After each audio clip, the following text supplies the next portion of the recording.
Hey everyone. Back in January I did a video where I set out my ambitions to apply for permanent residency here in Canada. 2 months have gone by now, and in today's video I want to just update you on everything that has taken place within that journey.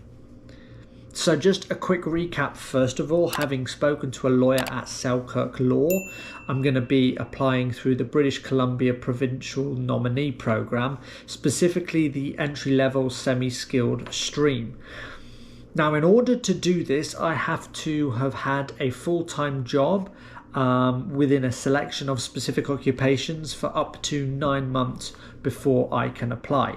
Now, if you're new to this channel, I came here to Canada back in September on a 2-year working holiday visa, and that was with a seasonal job offer working in a heli ski lodge here in Revelstoke. Now, that job ends within a matter of days now, and so that does not count towards the BC PNP. The next step is to therefore find a full-time job.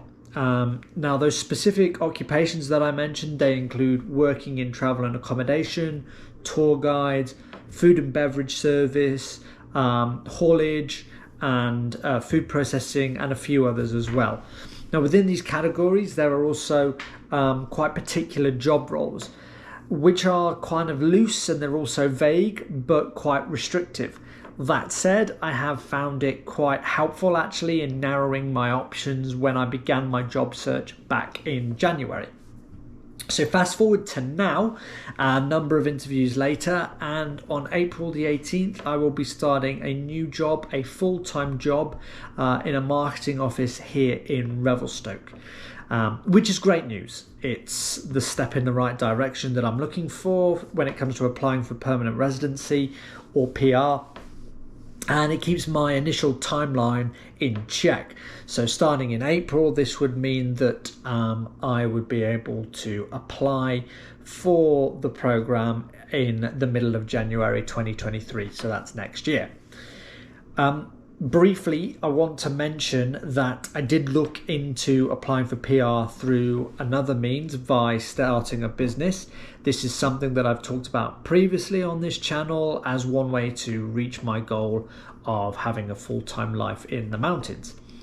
It is an ambition of mine somewhere down the line. I did not talk about this with the lawyer because their talk time is costly. Right now, though, I'm looking forward to the experience and the new skills I'm going to develop by starting this new job. So, besides the full-time job, there are, of course, going to be other requirements for the PR application. I must be able to meet minimum language and education requirements. And then on top of that, I've got to be able to prove that I can support myself during my time here in Canada. So it's going to mean documentation and tests possibly further down the line. Finally, I want to talk briefly about the Canadian immigration backlog. So Canada currently has a pileup of 1.8 million immigration applicants.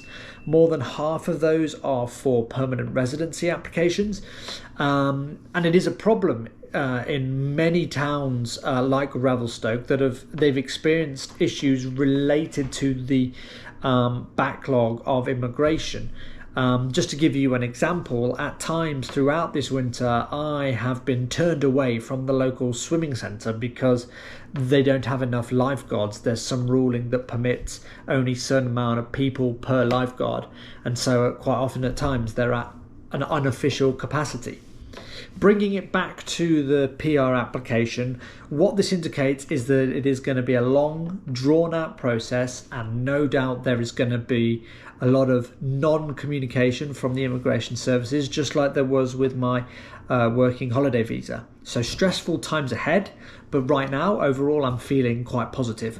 So thank you very much for watching. For those regulars, sorry that I've been AWOL for the last couple of weeks and months. Illness, work, family took priority. But I'm looking to get back into the swing of things now. As always, I look forward to seeing your comments and questions. Take care, guys, and I'll see you in the next video.